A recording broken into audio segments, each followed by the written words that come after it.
Did you know that in German addresses, the street name comes first and then the number, and the postcode or zip code comes before the city?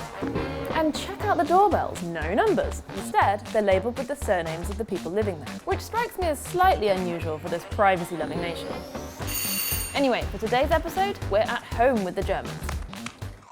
German homes come in all shapes and sizes. They also have pretty logical names. A house at the end of a row of houses is called an end-of-the-row house, or ein Endhaus. A house where one family lives is called a one-family house, ein Familienhaus. Large houses split up into several apartments are called Mehrfamilienhäuser, or multi-family houses, and that's the most common type of home here. As I've told you before, Germans usually know the exact measurements of their home in square meters. The average German home is a little over 90 square meters, for 2 people. 5 million Germans live in a WG or Wohngemeinschaft. That's shared accommodation, and only 0.5% of households have 3 or more generations living under one roof.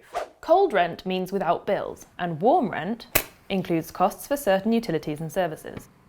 Germany has long been a nation of renters. Less than half the population owns their own home, and in some larger cities that drops to a quarter. This is in part a hangover from recent history. During the war, a lot of private property was destroyed, so rental apartment blocks were built as a quick fix. In East Germany, people rarely had the option of purchasing their own property, and state-owned property was heavily subsidised. These days, some people prefer the flexibility of renting. Germans do, after all, move an average of 6 times in their life, but most people cite spiralling house prices and hefty deposits as the main hurdle to owning their own home. That being said, renting isn't always a particularly cheap alternative. In Munich, renters are shelling out around €17 per square metre.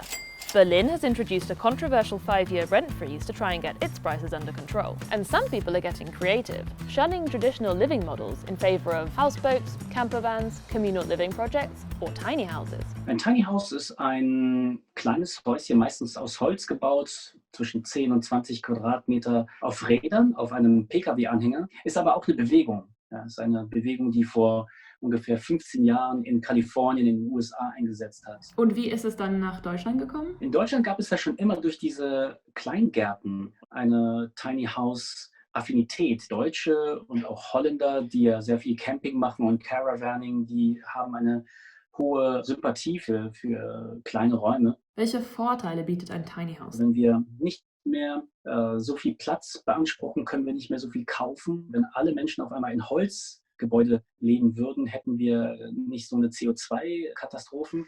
Und wenn wir nicht mehr in anonymen Hochhäusern leben wollen, sondern eher in kleineren Strukturen, dann ist das soziale Miteinander auch ein anderes.